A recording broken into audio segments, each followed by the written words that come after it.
Buenas tardes para todos. Buenas tardes. Buenas tardes, Caterina, ¿cómo estás? Muy bien. Buenas tardes, Caterina. Buenas tardes, Caterina. Buenas tardes. Buenas tardes. Para los que no me conocen, mi nombre es Caterina Soria, soy jefe comercial de la zona norte. Catherine, disculpa, tu micrófono se silenció. Para que lo reactives, por favor. Okay. Buenas tardes para todos. Para los que no me conocen, mi nombre es Caterina Osorio, soy jefe comercial de la zona norte de Colombia. En nombre de todo el equipo de Netafin, darle las gracias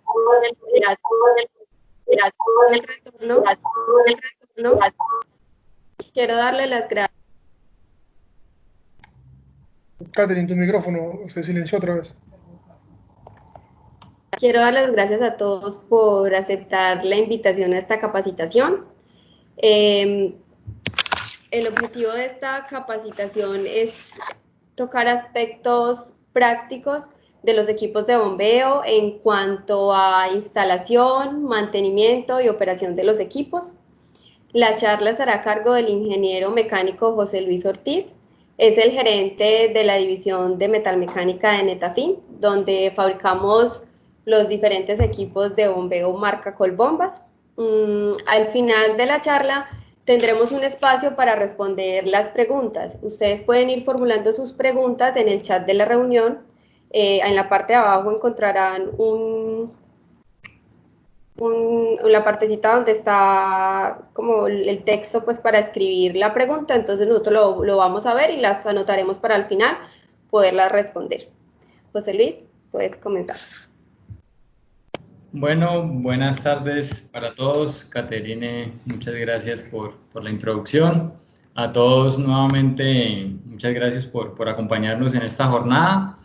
La idea de la capacitación es tocar puntos claves, aspectos prácticos, algo técnicos también para las situaciones que nos encontramos en la manipulación de nuestros equipos de bombeo, tanto en el mantenimiento como en la instalación, como en la operación como tal. Entonces voy a empezar a compartirles acá la presentación. La idea es que las preguntas, como nos comentaba Caterina, vamos a dejar un espacio al final para poderlas resolver. La recomendación es que a medida que vaya pasando las diapositivas, pues vayan tomando nota de lo que crean que vamos a ahondar un poco más al final, y trataré pues de ser lo más certero posible en la respuesta. Durante la capacitación vamos a tratar de dar un enfoque práctico y útil, debido a que el tiempo que vamos a tener es limitado. El mundo pues, de los equipos de bombeo es un mundo bastante amplio, bastante denso, en donde en una hora pues, no vamos a poder cubrir muy posiblemente todos los aspectos relevantes o claves que debemos de tener en cuenta, pero sí vamos a tratar de hacerlo pues, lo más práctico posible.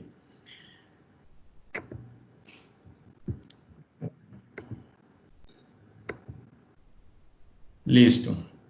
Bueno, vamos a enfocar este espacio para los aspectos claves en la instalación, operación y mantenimiento de los equipos de bombeo.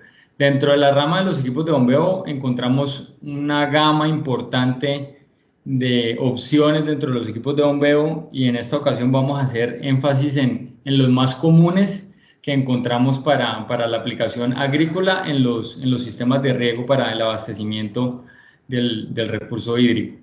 Entonces, ¿qué vamos a tratar? Bombas centrífugas para la captación de aguas superficiales, que pueden ser activadas por motores eléctricos o por motores diésel.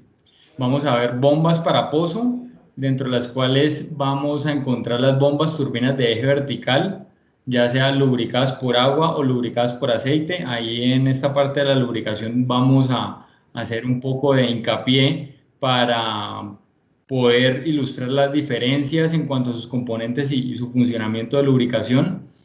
Vamos a tener también bombas sumergibles, de pozo. Vamos a hacer especificidad en puntos claves sobre los motores eléctricos, sobre el cableado, que son pues parámetros fundamentales en la selección de los equipos de bombeo. Al final vamos a hacer una ilustración un poco corta pero bastante didáctica con una curva de una bomba, que al final es la carta de presentación de un equipo y es lo que nos va a permitir establecer cuáles son las condiciones de ese equipo y bajo qué circunstancias la podemos operar. Bueno, iniciamos con las bombas centrífugas. Estas bombas centrífugas se utilizan para la captación de aguas superficiales, se conocen también como bombas de caracol o bombas de voluta. Son equipos que podemos encontrar monobloque o monobloc de tal forma que el acople entre el motor y la bomba es directo, sin un elemento intermedio, o también las podemos encontrar de eje libre como esta que ven en la imagen. Ahí pues se utiliza un acople intermedio para hacer la conexión entre la bomba y el motor. Partes importantes de este equipo, bueno, tenemos la cámara de impulsión en donde está el impulsor como tal y la carcasa. Estos dos elementos son los que nos van a permitir configurar en cuanto a su espacio y dimensiones la cantidad de agua que el equipo puede suministrar y también la presión, es decir, la cabeza que puede desarrollar. Está el eje, que es lo que nos va a permitir hacer el movimiento y conectar la potencia entre el motor y la cámara de impulsión y todo su sistema de apoyo como son los rodamientos. También tenemos parte importante la prensa estopa con su cordón plomaginado en el caso donde este tipo de equipos pues vienen con sello tipo prensa estopa. También podemos encontrarlos de tipo de sello mecánico cuando la operación o los requerimientos de nuestra instalación así lo requieren. Bueno, ya una vez visto un poco de las partes, vamos a hablar un poco de la instalación de estos equipos. La instalación de estos equipos es sumamente importante para poder determinar su correcto funcionamiento y la vida útil que vamos a tener durante la operación. A pesar de que en la instalación como tal del equipo no vamos a poder hacer modificaciones en la estructura nuclear de la bomba, por decirlo así, en su núcleo de funcionamiento, sí es determinante poder establecer unas buenas condiciones de succión y en la descarga. Es fundamental para poder el equipo de manera correcta, confiable y también eficiente. Entonces, una de las partes más importantes de la instalación es la succión. La idea de la succión es que tenga los menores accesos. José, por favor, activa tu micrófono. Ok, estoy de vuelta ya. Entonces, retomando el tema de la succión, la idea es que tenga el menor número de accesorios posibles para así evitar incrementar las pérdidas en la succión. Evitar las elevaciones. Estas elevaciones lo que hacen es que nos van a permitir que hayan burbujas de aire en la parte de la succión, lo cual es una circunstancia que debemos evitar a toda costa en este tipo de equipos. Tratar de que la longitud de la succión sea lo más corta posible, también apuntándole a que hayan pocas pérdidas en el transporte del agua en esta parte.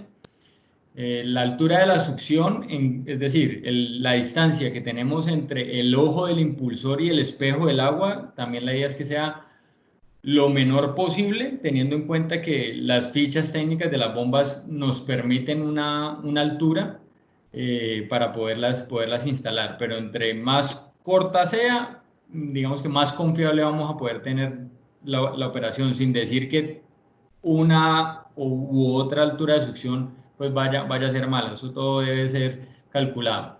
Y la succión también debe ser muy bien soportada.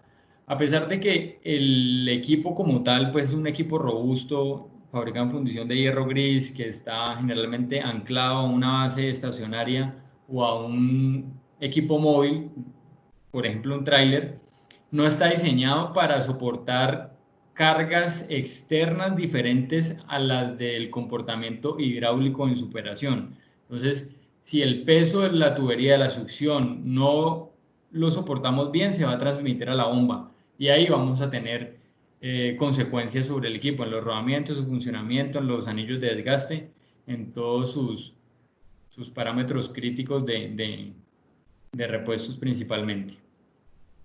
Recomendaciones para la descarga: instalar una válvula de regulación. Esto lo que nos va a permitir es tener un poco más de control sobre la operación del equipo una vez se ponga en marcha, porque las condiciones entre un tiempo y otro pueden variar. Entonces esta condición nos permite tener un poco más de control. Y también el tema del soporte. En vuelve y juega, en la succión y en la descarga no está diseñado el equipo para soportar cargas, entonces entre más lo ayudemos a que no soporte este tipo de pesos, pues vamos a estar ahí mucho mejor. Bueno, aquí viene una imagen para resumir un poco de las condiciones que no son recomendables y que en ocasiones podemos encontrar. Entonces, empezando desde la parte izquierda, donde está la bomba. Entonces, inmediatamente sale la succión, lo que encontramos aquí es una reducción concéntrica, o en este caso es una ampliación, pero concéntrica. No es recomendable, ¿por qué? Porque este tramo que está por encima del ojo del impulsor permite el ingreso de aire. Entonces, este aire va a generar turbulencia y trepidación dentro de la cámara de impulsión del equipo. Entonces, esta recomendación es muy importante de que tengamos en cuenta cuando vayamos a instalar un equipo, no instalarlo con una excéntrica en ese punto.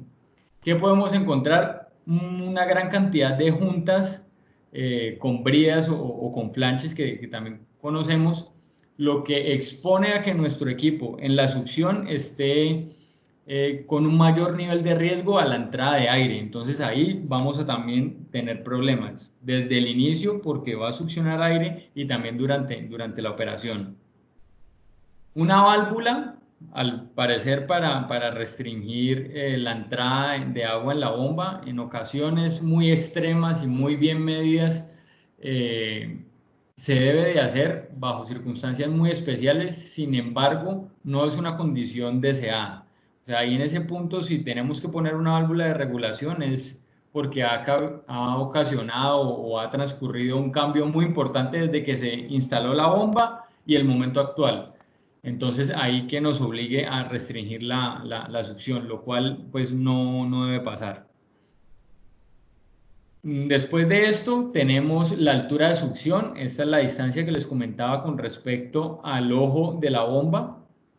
Entre más corta sea, vamos a tener una mayor confiabilidad. Es uno de los puntos críticos que se deben de revisar con respecto a la curva de desempeño de la bomba.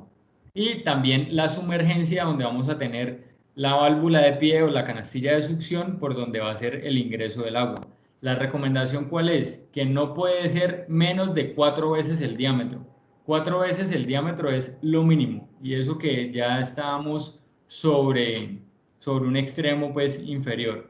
Y la distancia que vamos a tener sobre el suelo hasta donde inicia la entrada del agua, la idea es que sea por lo menos una vez el diámetro.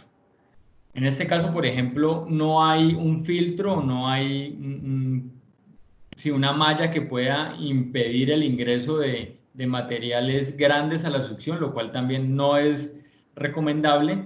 Entonces se debe instalar un buen mecanismo ahí de filtro. Cuando tenemos baja sumergencia, lo que se ocasiona es esta parte de acá que se conoce como vórtice. Entonces esto lo que hace es la entrada de aire.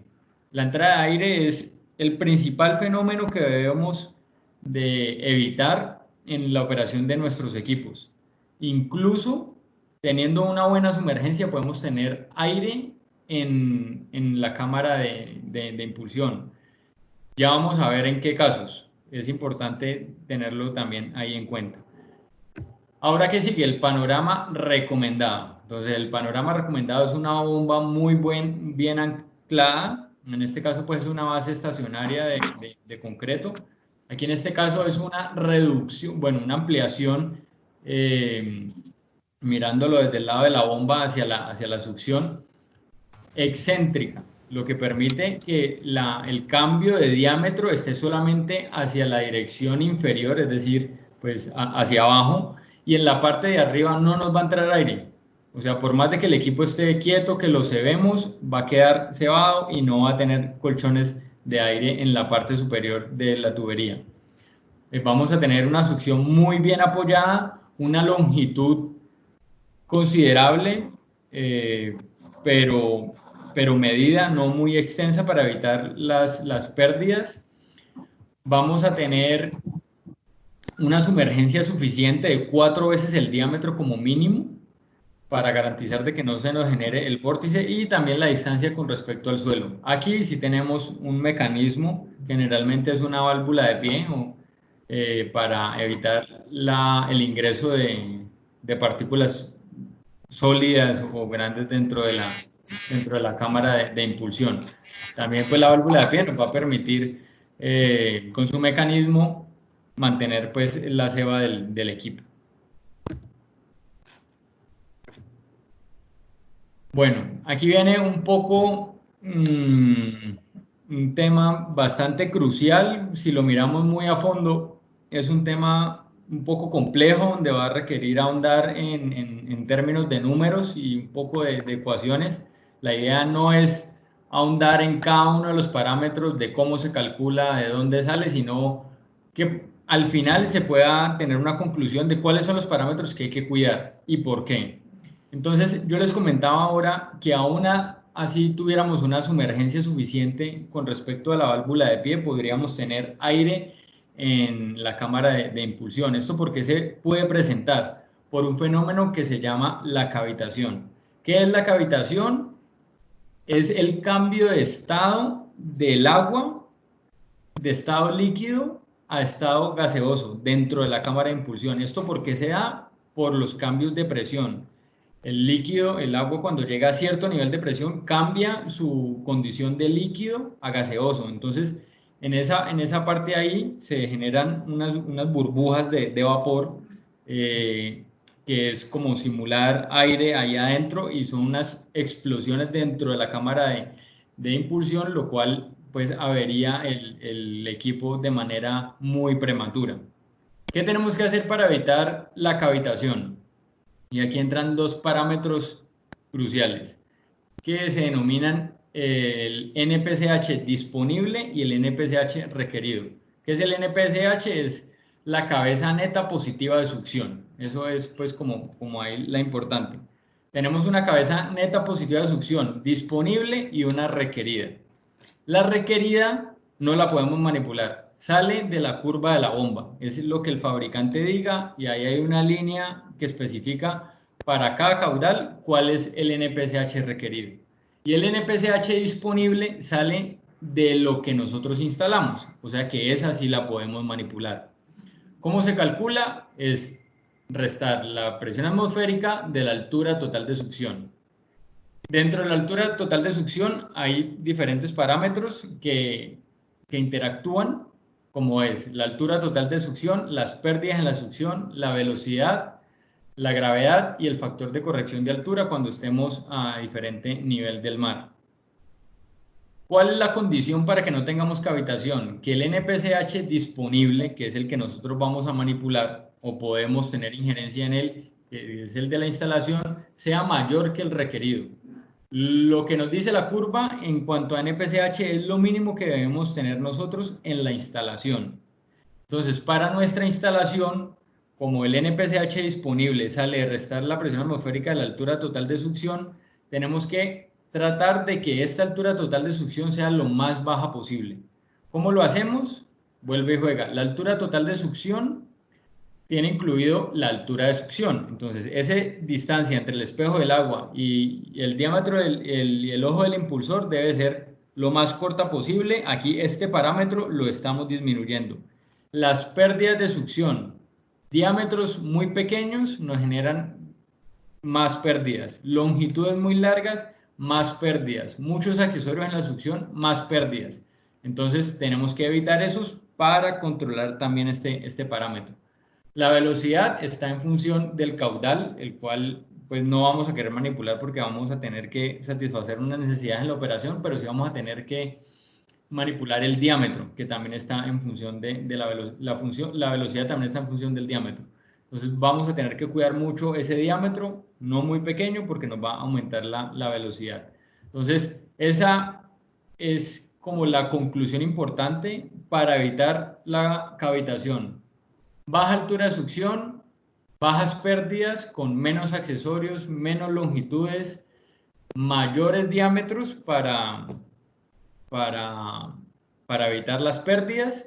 Obviamente todo esto es en medida de la proporción del tamaño de la bomba, ¿no? Entonces ahí vamos a tener que ser pues muy cautos en la selección de los diámetros, de las longitudes, de los accesorios, pero el mensaje en general es que cada vez de que tengamos que aumentar la altura de succión o se nos aumente, verificar, ¿tengo cavitación o no tengo cavitación? Si tengo que bajar el diámetro o pongo un diámetro más pequeño, si tengo cavitación o no tengo cavitación, porque ahí me va a dar pie para que este fenómeno aparezca.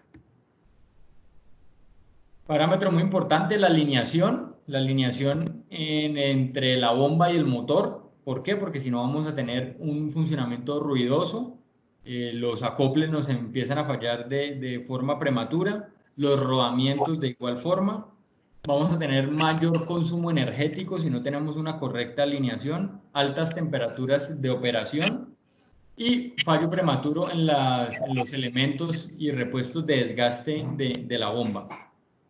Entonces ahí es bien importante cuando vayamos a instalar un equipo, a ponerlo en marcha, verificar esa alineación entre nuestro acople que conecta la bomba y el motor. Esta es una imagen orientativa, esquemática de cómo verificar la alineación. La idea de esto es poder asegurar con un instrumento que los dos ejes, tanto el de la bomba como el del motor, están completamente paralelos. Es muy importante verificar esta condición. Esto que nos lo va a permitir un elemento externo, puede ser por un comparador de carátula o incluso un elemento fabricado por nosotros mismos con un punto de referencia en donde siempre se mantenga el mismo punto de referencia. En cuanto a la operación y el alistamiento, bueno, en el caso de los equipos colbombas, que en su gran mayoría son de prensa estopa, la idea es que antes de prender el equipo, verifiquemos el libre giro de la bomba y en simultaneidad ir ajustando el prensa estopa. Entonces se va girando suavemente el eje y se va apretando el prensa estopa de tal forma de que cuando el prensa estopa ya esté ajustado, aún así debe de permitir el libre giro de la bomba. Si lo apretamos demasiado, la bomba se nos va a frenar, vamos a tener sobrecalentamientos, excesos de consumo de potencia y problemas. Entonces esa parte ahí es importante irlo haciendo. El sentido de giro del motor es crucial en el caso de los motores eléctricos, porque si hemos conectado las fases invertidas, vamos a tener un giro inverso. Entonces la idea es que antes de poner en marcha el equipo, quitemos nuestro acople, verifiquemos el sentido de giro del motor, de tal forma de que podamos asegurar de que va a girar en el sentido correcto. ¿Cómo lo podemos hacer? Hay diferentes formas. La que yo les puedo proponer es con la referencia del reloj. Yo me paro detrás de la bomba, al lado del motor, y debe de girar en el mismo sentido del reloj. Al lado del motor, detrás de la bomba, en el mismo sentido del reloj. Eso es lo que se puede hacer. Y el otro punto importante es el cebado de la bomba, verificar de que el equipo esté pues en su succión completamente cebado, lleno, para que pueda hacer el fenómeno de succión como tal. Ya pasando a la operación y a la puesta en marcha, la recomendación es hacer el prealistamiento, encender el equipo con la válvula de regulación en la salida en posición semiabierta. ¿Para qué? Para evitar pues cualquier fenómeno que la bomba se nos vaya a exceder en el caudal que estamos entregando, y un arranque brusco. Entonces, después de encender con una posición de la llave semiabierta, podemos ir abriendo lentamente hasta llegar al punto de operación al que deseamos llegar. Y en cuanto a la puesta en marcha del motor, verificar que no tenga condiciones de vibraciones elevadas y que su temperatura tampoco vaya a hacer que no la vayamos a poder, digamos, soportar con la mano. Esa es como una práctica un poco artesanal. En el campo no es fácil poder tener instrumentos de medición de temperatura, entonces muchas veces lo que podemos hacer es con la mano, lo aguanto, no lo aguanto, no, que no lo aguanto, ojo, o con un poco de agua pues muy poco claramente en las partes sólidas del motor, y verificar que no hay un cambio ahí de ebullición rápido. Bueno. ¿Qué alertas tener en cuenta para decidir parar el motor y hacerle una intervención? Ruidos elevados, generalmente estos ruidos obedecen a daños en los rodamientos. Vuelve y juega también la temperatura de operación de la bomba. Se le puede hacer el mismo procedimiento con la mano, un poco de agua. Si está hirviendo el agua, ojo, ya llegué a los 100 grados, cercano a eso, estos equipos no lo van a aguantar. Los rodamientos generalmente se pueden aguantar alrededor de 80, 85 grados, entonces ahí tenemos que ser bastante cautos. Que tengamos altas presencias de vibraciones y que se nos apague el motor de manera inesperada. ¿Qué puede pasar? De que se nos apague el motor inesperadamente, volvemos y prendemos, vuelve y se nos apaga, volvemos y prendemos, y ahí ya podemos generar un daño que es irreversible. O hay que cambiar la bomba o hay que cambiar el motor. Entonces la idea es que si el motor se dispara es porque algo ocasionó que se disparara. Entonces la idea es poder evaluar qué condición fue la que nos generó ese fenómeno, si es algo de la red eléctrica, algo en la bomba, de pronto, no sé, un elemento de gran tamaño se nos metió el impulsor y lo está frenando. Entonces, antes de poner en marcha nuevamente, vuelva y juega el prealistamiento, libre giro del motor, cómo estamos de temperatura, la alineación. Bueno, hice el chequeo, vuelvo a inicio a ver qué circunstancia me puedo encontrar. Este mantenimiento de los equipos, principalmente la lubricación.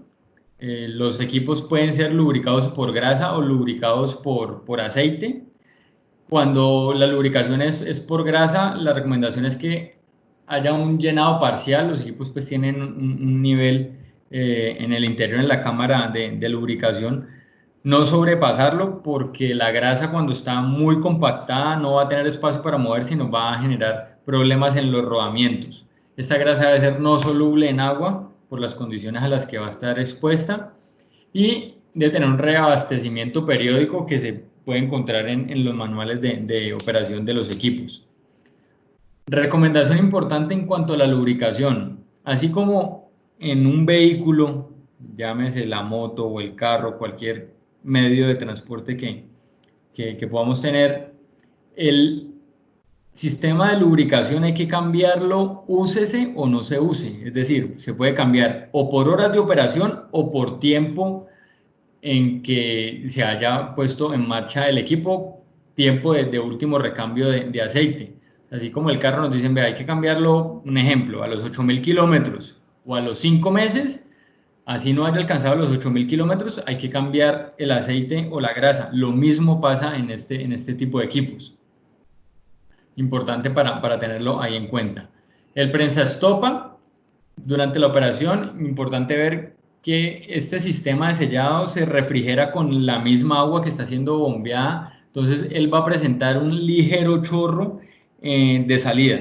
Digamos que el equipo está diseñado para que ese chorro muy pequeño se pueda presentar ahí, y es importante de que se asegure de que ese pequeño chorro exista. ¿Por qué? Porque si no vamos a sobrecalentar el sistema de empaquetadura del equipo.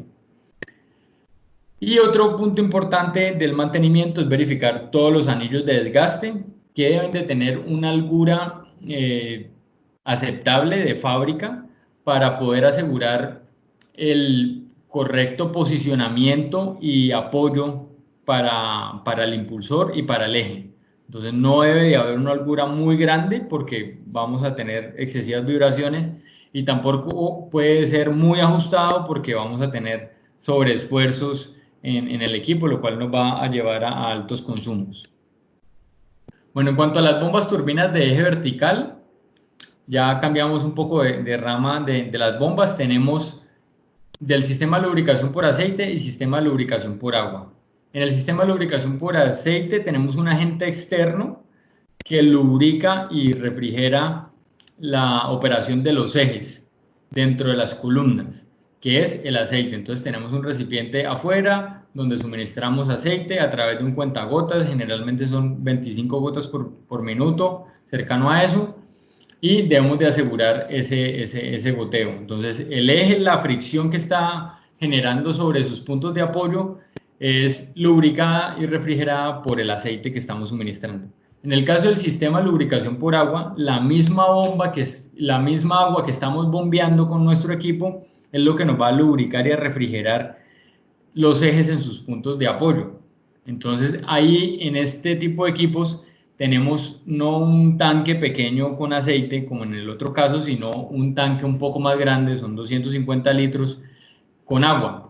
Este tanque se utiliza no constantemente, sino solamente en el arranque del equipo. ¿Por qué? Porque cuando el equipo va a ser arrancado por primera vez, tenemos un nivel estático a cierta profundidad. Entonces, lo que tenemos del nivel estático hacia abajo está en contacto con el agua, o sea que va a estar lubricado y refrigerado, no tenemos problema. Pero el nivel estático hacia arriba va a estar en seco. Y eso nos puede ocasionar problemas en el arranque. ¿Por qué? Porque cuando el equipo va a iniciar su proceso, va a iniciar con elementos en seco, sin refrigeración y sin lubricación, a 1800 revoluciones por minuto, y mientras sube el agua puede generar defectos y deformaciones en estas partes. Entonces, ¿qué se hace? En el tanque, antes de prender, abrimos la llave, esperamos a que el tanque se vacíe, y cuando ya esté a punto pues, de acabarse el agua del tanque, ponemos en marcha el equipo. Cuando lo ponemos en marcha, automáticamente la misma bomba vuelve y llena el sistema de prelubricación de la bomba. Entonces ahí vamos a mantener el tanque lleno para que cuando apaguemos el equipo, en la nueva siguiente puesta en marcha, tengamos pues agua a disposición para el encendido. Aquí nuevamente para este tipo de bombas, importante verificar el libre giro de los equipos. Ahorita ya lo vamos a ver. En cuanto a sus partes importantes, en este caso lo que podemos ver en la imagen es una transmisión de engranaje en ángulo recto, que lo que hace es convertir el movimiento horizontal del motor en vertical para la bomba. Tenemos el cabezal de descarga, que es por donde sale el agua, el conjunto de ejes, y de aquí del cabezal de descarga hacia abajo todo está dentro del pozo. No vamos a poder ver nada más. Entonces, internamente, ¿qué tenemos? Las columnas, que es la tubería, con los ejes, que son los que nos van a llevar el movimiento y la potencia desde la superficie donde está el motor hasta los impulsores, que está en lo más profundo de la bomba. En cuanto al cuerpo de tazones, está dividido por etapas, las cuales nos van a definir la cantidad de presión que nuestro equipo va a desarrollar. Un equipo de pozo de eje vertical o también una sumergible está catalogado por etapas. Entonces, lo que hace estas etapas es aumentar la presión más no el caudal. Un ejemplo, puedo tener una bomba turbina de 3 etapas, lo cual quiere decir que en 3 estaciones diferentes los impulsores me están aumentando la presión de un mismo caudal. Si bajo la cantidad de etapas, puedo tener el mismo caudal, pero con menos presión. Para tenerlo ahí en cuenta, de que la cantidad de etapas no aumenta el caudal, o no debe ser utilizada la selección de más etapas para mayor caudal, porque ahí ya entramos en puntos de ineficiencia. Este tipo de equipos pueden ser accionados por motores diésel o eléctricos. En el caso de los motores diésel, lo que se utiliza es una transmisión de engranaje en ángulo recto. cuya transmisión también la podemos utilizar en motores eléctricos. Entonces lo que no hace horizontales, lo que no hace es convertir el movimiento horizontal en vertical, nos transmite la potencia y el movimiento. Pero también tenemos otro escenario que es instalar un equipo con un motor eléctrico vertical directamente. Entonces ahí hay un paralelo de unos beneficios y unas debilidades que podemos tener en cada uno de los casos. En el caso de las bombas que vamos a activar con motores diésel, definitivamente debemos de usar una transmisión de engranaje en ángulo recto porque no vamos a tener otra opción. Esta transmisión nos permite también poder ser flexibles a la hora de que en un motor, ya sea diésel o eléctrico, si tenemos una falla, fácilmente podemos poner otro porque es un motor comercial. Y en cuanto al motor eléctrico vertical, ¿qué ventajas tenemos? Uno es el ruido, que hace mucho menos ruido que un equipo con transmisión de engranaje en ángulo recto. Eso por un lado. Segundo, el espacio. No tenemos que utilizar un acople o una junta cardánica, que es lo más común, que ocupa un buen espacio y además pues el espacio del motor horizontal. ¿Qué desventajas podemos tener? Que son equipos que generalmente se fabrican bajo pedido. Estos motores, por ejemplo, en el caso de Colombia, los distribuidores de motores no tienen de estos motores en stock. Entonces, eso nos extiende los tiempos de entrega y de la puesta en marcha por primera vez. Y también hay que tenerlo muy en cuenta en la exposición que vamos a tener por los mantenimientos, porque si tenemos una falla en este motor, pues tenemos que reemplazarlo por otro motor de los mismos mientras le hacen el mantenimiento y va a ser complicado conseguirlo, o en su defecto instalar ahora sí una transmisión de engranaje en ángulo recto con un motor horizontal, mientras este equipo está en mantenimiento. Entonces, sea cual sea el caso, hay que evaluar y poner en la balanza los pros. Pero usted sí, ¿no? Bueno, diferencia entre las bombas lubricadas por agua y lubricadas por aceite. En las bombas lubricadas por aceite tenemos un conjunto de fundas que lo que nos hace es asegurar que el aceite que estamos utilizando para lubricar se mantenga en contacto con los ejes, y tenemos unas arañas estabilizadoras de caucho que nos permiten estabilidad en el sistema de todos los ejes y fundas. En el caso de las bombas lubricadas por agua, ya no tenemos este conjunto de fundas, sino que tenemos el eje desnudo.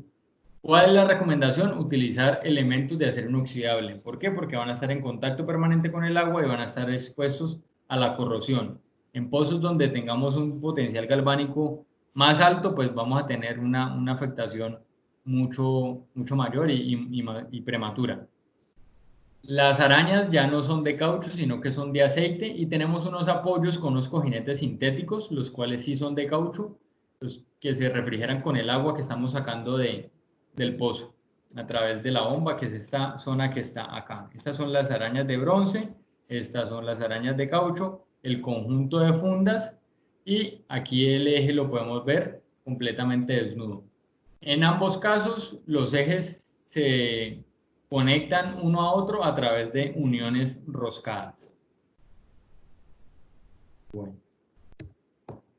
Este ya es un punto pues, de visión un poco más isométrico que nos permite ilustrar mejor. Este está el conjunto de fundas con los ejes, las arañas de caucho y la columna por donde vamos a transportar el agua que está siendo bombeada hasta la superficie. Y en el caso de las lubricadas por agua, tenemos la araña de bronce. Las uniones de las columnas tienen un alojamiento especial que permite asegurar el espacio de la araña de bronce y su estabilidad, que no tenga mayores vibraciones de las que debe tener. Y tenemos pues los ejes y camisas, si es necesario, de ejes de acero inoxidable. En cuanto a su instalación, recomendaciones: validar muy bien la sumergencia. Desde el punto de vista técnico, debemos de verificar también la curva de la bomba para establecer cuál es la sumergencia correcta, pero si quisiéramos tener un número general que nos sirva para la mayoría de los casos, podríamos considerar 9 metros de sumergencia como suficiente. Es decir, desde el nivel de bombeo del nivel dinámico que podamos tener en el pozo a cierto caudal, 9 metros hacia abajo debe estar el cuerpo de tazones. Esto debe ser claramente validado con respecto a la curva de la bomba. ¿Qué es importante en la instalación también? Que podamos asegurar un sistema antirretroceso confiable. Generalmente es un sistema de trinquete, ya sea en la transmisión de engranaje en ángulo recto o también en los motores eléctricos verticales. Deben de tener un sistema antirretroceso confiable. Y nosotros adicionalmente debemos de instalar una válvula cheque para que cuando apaguemos el equipo, el fluido cuando se esté devolviendo, pues no nos vaya a generar daños y afectaciones en el equipo por el conocido pues, golpe de ariete. Otro punto importante, el punto de apoyo y anclaje de la bomba. Debe de ser una base sólida, una base consistente que permita asegurar la estabilidad del cabezal y por ende de todo el equipo, porque el cabezal de descarga vamos a sujetar todas las columnas con los ejes. Debe de ser una base que permita verificar los oídos del pozo, que podamos verificar la grava del prefiltro de grava del pozo. Es importante porque en nuestro sistema de control, si está suficiente, si se ha bajado, y podamos hacer un control sobre esto. Es bien importante los oídos porque es habitual que se encuentren bases de concreto sin oídos. Entonces es bien complicado para el futuro del pozo poder hacer intervenciones de esa forma. Debe asegurar el correcto anclaje y debe haber un espacio suficiente entre el entubado del pozo y las columnas de la bomba, para que no vayan a haber rozamientos y contactos entre la tubería de la bomba y el entubado del pozo. La bomba debe estar completamente libre, no debe estar apoyada. En el caso de los ejes, en el caso de las bombas de eje vertical, no debe estar apoyada en ninguna de las paredes del pozo. Entonces ahí es muy importante controlar esa diferencia de diámetros. En cuanto a su operación y mantenimiento, importante recalcar la tensión de los ejes. Los ejes, debido a su gran longitud de que se conectan los unos con los otros, sufren de elongación por el peso de la bomba y por el efecto de la fuerza de empuje que genera al operar con cierto caudal. Entonces, en la parte de arriba de la transmisión de engranaje en ángulo recto o del motor eléctrico vertical hay una tuerca. Esa tuerca lo que nos permite es asegurar la elevación de los ejes para que sea de tal forma suficiente que cuando el equipo esté operando y los ejes se elonguen, los impulsores abajo no vayan a tocar con los tazones. Entonces, eso es importante tenerlo ahí bien presente. También que nos permite esta tensión de los ejes, asegurar el libre giro antes de poner en funcionamiento, verificar el libre giro de la bomba. Si no está bien tensionado el equipo, vamos a tener problemas para girarlo libremente con la mano o con una llave que lo podemos hacer. Entonces es bien importante verificar este punto antes de iniciar y chequear el sistema de lubricación, ya sea también el de aceite o el de agua, para el caso del lubricador manual en las bombas lubricadas por aceite, y en el caso de las bombas lubricadas por agua, verificar que las llaves para el tanque que tenemos ahí en la prelubricación y el sistema de flotador pues esté funcionando de manera correcta. Aquí nuevamente aparece el sistema de prensastopas, hace la misma función que en las bombas centrífugas y también debemos de tener un leve escape de agua, el cual va a ir nuevamente al pozo, porque el cabezal tiene unos orificios que permiten que gire, que retorne al pozo pues este pequeño chorro. Y bien importante hacer seguimiento a los parámetros de operación de la bomba. Este tipo de equipos es no más que un elemento mecánico que cuando va a presentar una falla, él también muestra sus síntomas, empieza a hablar. Entonces, si hacemos un seguimiento efectivo sobre los parámetros de operación, si sabemos cuál es el caudal que está deseado para nuestro equipo y también la presión, y lo seguimos constantemente, nos vamos a dar cuenta cuando hay pequeños cambios o grandes cambios. y vamos a poder tomar acciones de manera oportuna y no esperar a que el equipo falle completamente, que se nos parta un eje, que se nos desenrosque las fundas, que tengamos problemas en la tuerca tensora de fundas para poder intervenir el equipo, porque en ese punto ya se presentan daños irreparables, el costo del mantenimiento es mucho más elevado, los tiempos también son más elevados porque hay que intervenir muchas más partes.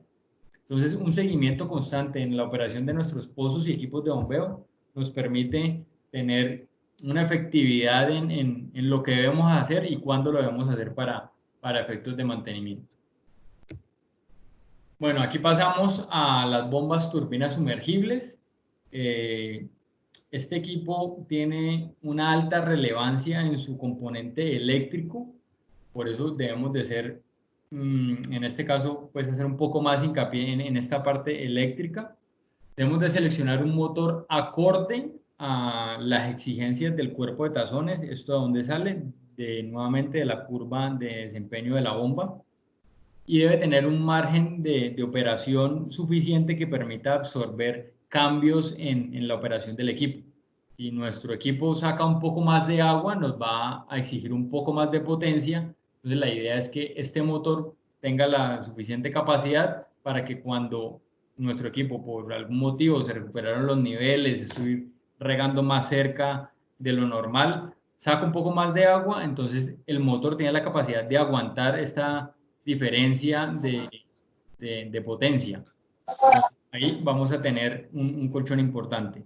Otra parte importante es la selección del cableado del motor.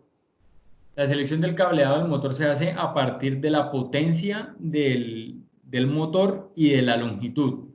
¿Cómo se selecciona? Hay unas tablas en los motores comerciales. Por ejemplo, la que vemos en la pantalla es una tabla de Franklin, que es la marca pues, más usual que tenemos.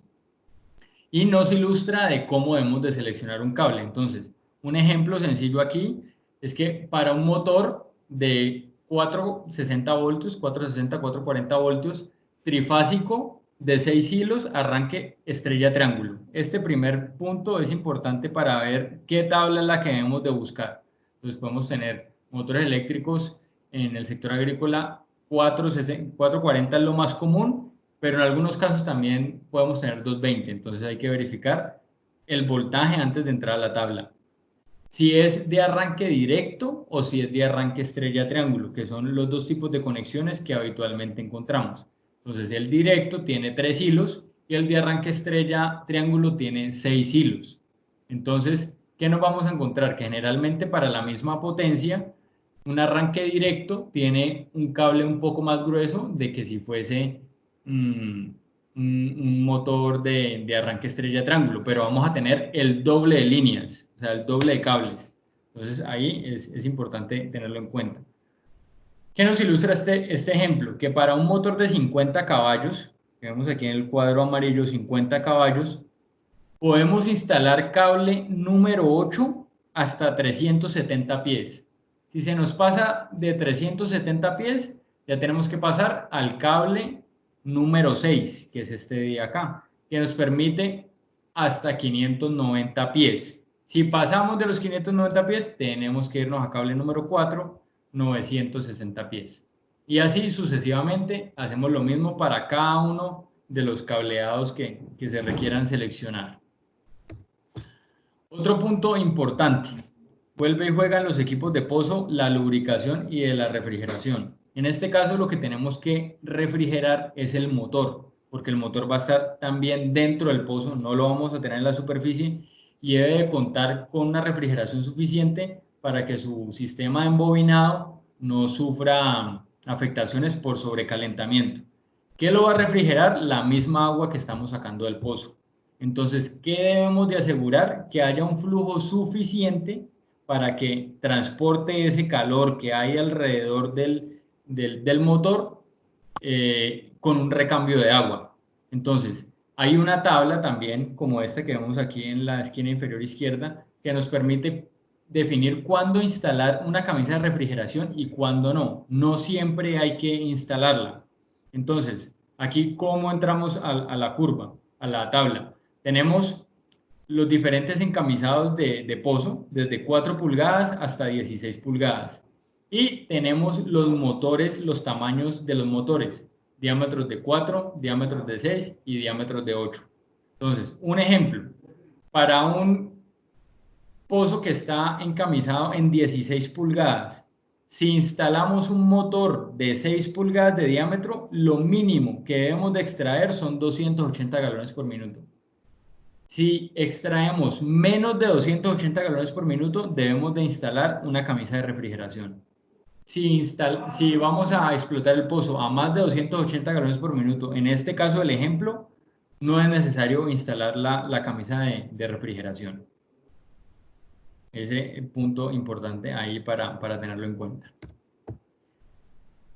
Bueno, aquí tener en cuenta de que como es un elemento de una alta dependencia eléctrica, tenemos que ser un poco más exigentes en las protecciones eléctricas, cuidarnos de la red eléctrica, de que podamos tener fallas en el sistema de la red, picos, variaciones de voltajes que se puedan presentar, también en la tensión de la red y que nos permita establecer un control de nivel para asegurar de que el motor va a estar refrigerado. ¿Cómo lo podemos hacer? A través de unos electrodos de control de nivel que nos permiten establecer un disparo automático cuando el nivel de bombeo ya ha llegado a cierto punto. Entonces, si se nos dispara la bomba por esos electrodos de nivel, ya sabemos de que el nivel está cercano al motor, cercano a la bomba y tenemos que tomar acciones con respecto a eso.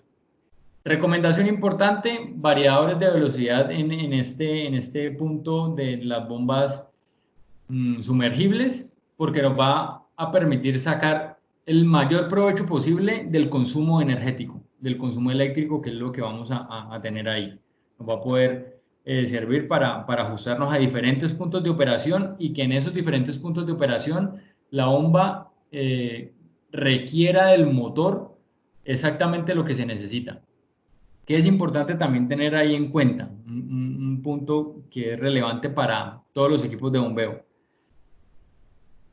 En los equipos de motobomba, lo que exige potencia es la bomba, no es el motor. Es decir, yo puedo tener una bomba que en su punto de operación para la cual seleccioné me requiere 50 caballos. Si yo tengo un motor de 100 caballos, no hay problema, porque lo que va a exigir son 50 caballos, no va a exigir los 100. El motor puede tener almacenados 100 caballos, pero no los va a entregar lo que le pida la bomba, 50. Entonces, para variaciones de caudal, nuevamente, si la bomba saca un poco más de agua, va a exigirle al motor más potencia, entonces también va a tener que tener la capacidad de ese motor de soportarlo. La potencia está estrechamente relacionada en los equipos de bombeo con la velocidad. Las curvas generales de los equipos de bombeo, tanto en la marca Colbombas como en las marcas más importantes del mundo, vienen a 1800 revoluciones por minuto. Entonces la idea es poder ajustar todos nuestros equipos a lo que viene recomendado de fábrica. ¿Por qué? Porque al variar las velocidades en magnitudes importantes, pues también vamos a tener variaciones importantes en los puntos de operación. Si yo aumento la velocidad, el aumento de potencia no es directa, o sea, es directamente proporcional, pero no en la misma proporción, aumenta al cubo. Entonces, por cada vuelta que yo dé más, la potencia que me está pidiendo va a ser al cubo. Para tenerlo muy en cuenta ahí, porque las velocidades hay que ser muy cautos a la hora de manipularlas. Bueno, y por último, quería mostrarles una curva de una bomba. ¿Qué contiene una curva? Contiene en sus ejes verticales la presión o la cabeza dinámica total de la bomba, la eficiencia, y en su eje horizontal el caudal. En la parte derecha podemos encontrar la escala de potencia. Esta es una curva de una bomba turbina, es decir, para una bomba de pozo, marca Colbombas, que está pues en esta configuración. No todas las curvas tienen la misma configuración, pero sí tienen la misma información. Entonces tenemos diferentes líneas, cada línea nos muestra, por ejemplo, esta línea nos muestra la eficiencia, Entonces podemos ver en qué punto de operación tenemos el mejor grado de eficiencia. Nos muestra la cabeza, que es una curva descendente, lo cual nos indica que a medida que va aumentando el caudal, va bajando la presión. Y tenemos una curva de potencia, que tiene un comportamiento levemente ascendente, pero que cuando hablamos de motores, cambiar de 5, por ejemplo, a 18 caballos por cada etapa, pues es una magnitud importante. Bueno, son las 5 en punto, eso es en sí la presentación que queríamos compartir con ustedes. Muchísimas gracias por la atención, por regalarnos este espacio, por poder compartir pues la experiencia que nos ha acompañado en el mercado con estos equipos, con la marca Colbombas. Lleva un poco más de 37 años en el mercado, lo cual pues nos permite poder construir grandes experiencias en torno a la industria de los equipos de bombeo, principalmente enfocados a los sistemas agrícolas. Ahora pues no queda más un espacio, me excedí un poco, para las preguntas. Kate, ¿me ayudas ahí? Sí, señor. Bueno, tenemos aquí 4 preguntas. La primera, la válvula antes de la bomba, en las bombas centrífugas, se requiere cuando se tiene una succión positiva. Bueno, o sea, ahí yo creo que eso es una afirmación más que una pregunta, si la entiendo correctamente. En la parte de la succión podemos instalar una bomba, una válvula, efectivamente, cuando tenemos una succión positiva. ¿Por qué? Porque a la hora de un mantenimiento necesitamos tener un mecanismo de control, porque vamos a tener constante agua en ese punto. Entonces ahí en ese punto, en la succión, me voy a volver un poco, que sé que nos están hablando acá, es esta válvula de acá. En este caso de la imagen tenemos una succión negativa, lo cual, pues cuando el equipo está parado no vamos a tener agua en este punto. Pero si tenemos una succión positiva, es decir, el agua está por encima del ojo de la bomba, aquí vamos a tener agua constantemente. Aquí sí es importante la válvula. Ahí está pues en todo lo correcto. Es una afirmación, creo, más que una pregunta. Pero completamente válida, porque eso es importante tenerlo en cuenta, que si tenemos el fluido por encima, debemos de poner la válvula para asegurar el correcto mantenimiento, no esperar a que baje el nivel del río para poderle hacer mantenimiento al equipo como tal. ¿Cuáles accesorios recomienda para contrarrestar el golpe de ariete y su ubicación? Bueno, el principal elemento que se recomienda, y si lo utilizamos bien, es una válvula cheque, lo que nos va a permitir asegurar de que cuando haya un retroceso del fluido, pues esta válvula cheque va a impedir de que pase desde ese punto. Su instalación, bueno, se recomienda que sea cercano a la bomba, no muy lejano, porque no podemos dejar un espacio amplio entre la bomba y la válvula de cheque, porque ahí nos va a quedar un espacio de agua. Entonces, ese espacio debe ser lo más corto posible, de acuerdo a la instalación y lo que nos permita. Entonces, debe ser cercano a la bomba para que cuando se devuelva, el grado de agua que se nos devuelva o la cantidad de agua que se nos devuelva va a ser poca. Si lo ponemos a gran distancia, vamos a dejar un gran colchón de agua que cuando se pare, pues va a hacer de todas formas el retroceso ahí del agua, que es lo que no queremos, hacia el equipo. En los cálculos de cavitación, ¿interviene la presión de vapor del lugar y la altura sobre el nivel del mar? Totalmente, totalmente. En el cálculo de la cavitación, eso interfiere en el cálculo del NPCH disponible, lo cual está directamente relacionado con el lugar de la ubicación. Entonces ahí nos va a jugar un papel importante la presión atmosférica y el factor de corrección de altura. Este factor de corrección de altura es una constante de acuerdo al sitio, o sea, es un número que sale de una tabla de acuerdo al sitio donde esté, de acuerdo a la elevación con respecto al nivel del mar. Entonces, ahí es importante, si tenemos un factor de corrección de altura poco menor, vamos a tener mayor confiabilidad en que nuestro NPCH disponible sea lo más bajo posible. Lo más alto posible en este caso. La última pregunta. Al instalar una bomba lubricada por aceite, ¿la funda debe estar totalmente llena de aceite? No, es una muy buena pregunta porque también pasa de que creemos de que la funda debe estar totalmente colmatada de aceite y no debe ser así.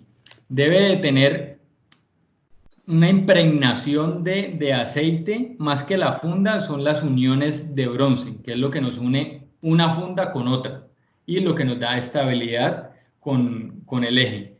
Entonces, en este punto debemos de tener una impregnación que nos lo va a dar estas gotas que estamos suministrando. Generalmente son cerca de 25 gotas por minuto y está diseñado de tal forma que la fricción que genera el eje con respecto a la unión evapora ese grado de aceite. No debe estar completamente impregnado porque vamos a tener derrames de aceite hacia el acuífero, lo cual pues no es deseado. Incluso en muchas regiones del país, este tipo de equipos pues están siendo restringidos porque el sistema de cuentagotas depende su manipulación del factor humano. Entonces, si por ejemplo, por cualquier motivo alguien abre más de la cuenta la llave porque cree que eso debe pasar el chorro completo, pues vamos a tener contaminación hacia los acuíferos. O si en medio de la operación, en un turno de riego en la madrugada, hay una falla en la válvula, pues se va a ir todo el fluido de aceite hacia las fundas y vamos a tener también derrames. Entonces, para ese caso, la respuesta es no debe estar completamente lleno, eso es una impregnación y que el sistema está diseñado para que a medida que va girando la misma fricción vaya evaporando el aceite que se va a acumular ahí. Entonces es un ciclo constante. Voy evaporando aceite y las gotas me van llegando, voy evaporando aceite y las gotas me van llegando y ahí lo mantengo pues, en el punto constante para no tener un sistema lubricado con aceite quemado. Bueno. José, activa tu micrófono. Ok. Bueno, siendo así, muchísimas gracias a todos por la atención. De verdad, preguntas bastante interesantes, muy enfocadas a lo que habitualmente creemos o encontramos y que nos podemos encontrar en la parte práctica de la operación de los equipos. Yo por último, pues les voy a dejar aquí mis datos. Ahí está mi número de celular. Mi correo para que cualquier pregunta adicional, de pronto alguna que no haya podido transmitir Caterine en este corto espacio, me la pueden escribir con mucho gusto. Si quieres, respondamos la última pregunta que me envían por aquí. Espérame un segundo. Claro. Dice, tengo sumergible para 440 voltios, pero mi energía es a 220. Trifásica. ¿Puedo colocar un transformador seco? Sí, ahí lo puedo utilizar. Hay que seleccionar muy bien el transformador. Ahí en ese caso es indispensable el acompañamiento de la empresa de suministro de energía para no ir a tener inconvenientes en su instalación y que pueda satisfacer lo que el motor requiere. Pero sí lo pueden instalar claramente. Ahí va a poder tener el voltaje que requiere el equipo. Bueno, ahora sí, muchísimas gracias a todos. Nuevamente les reitero, están mis datos. Cuentan con nosotros para sus soluciones de bombeo, lo que necesiten. Hay un equipo bastante extenso y con mucha experiencia. Reitero los agradecimientos a Caterine por hacer esto posible, por hacer la convocatoria a nuestros personales pues, involucrados, incluyendo pues, nuestros clientes más importantes. Entonces, pues no queda más que agradecerles nuevamente y reiterarles nuestro apoyo pues incondicional en la parte de soluciones de bombeo para sus necesidades. Muchas gracias, José Luis. Gracias para todos por acompañarnos en esta capacitación.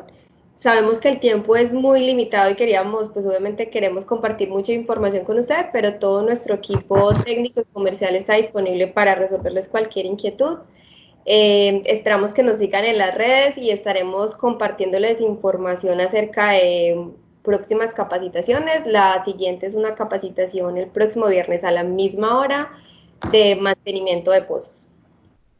Invitación a todos para la presentación de pozos, porque es un complemento fundamental y súper importante para poder configurar el conjunto completo, el pozo y la bomba, que es pues un insumo indispensable en muchos casos para nuestros sistemas de riego.